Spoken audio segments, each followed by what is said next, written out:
Hello, this is Tim and Hannam, and very sunny day. We're in the garden, and I wanted to talk to... Oh, Michael, do you want to go down? Come on, down you go.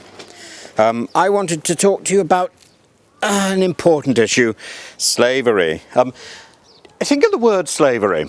We think of the word slave, and we think of, ancient Greece, ancient Rome, the Egyptians, but indeed the transatlantic slavery. But the word slave, of course, gives us the word Slav. Slavery gets its name from the Norse raiders who were kidnapping people and then taking them back home. That's where we get the name slavery from.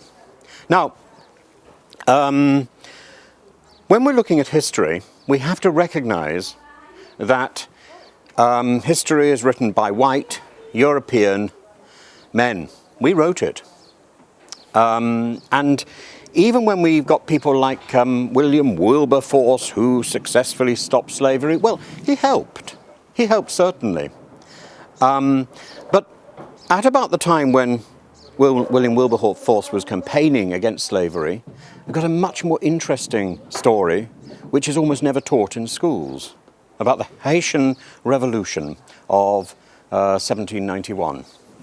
And this is the story of the only slavery revolt where the slaves build their own sovereign state successfully. This is the Spartacus Revolution that got it right.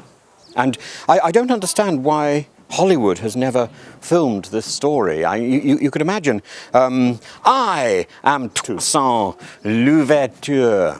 He died in France, back in France, because he foolishly accepted an offer to discuss the situation in Haiti, he was there on offer, a foolish offer of diplomatic talks. He was put in prison. We never teach anything about the great medieval cities of Africa. I certainly don't remember learning anything about why Timbuktu was this amazing mythical place.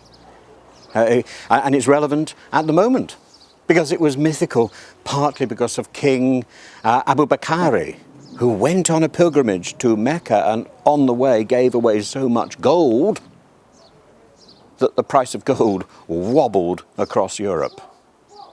We have a biased history, and it's difficult to correct this, to acknowledge, for example, the black origins of Egypt.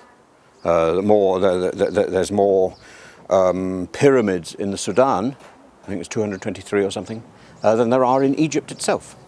But remember, Egypt was discovered by a European power that was completely obsessed with the idea that wealth was coming from the transatlantic slave trade.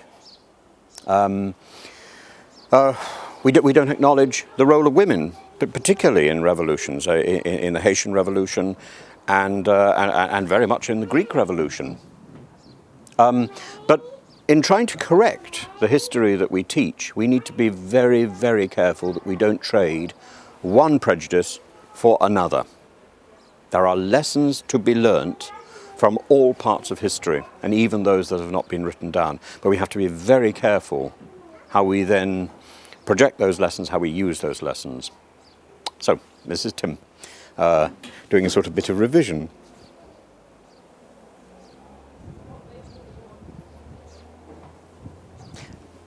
On the shed. There are the things we've got to try and remember. Change the history. These are the points I would suggest that we need to be teaching. It's as simple as that.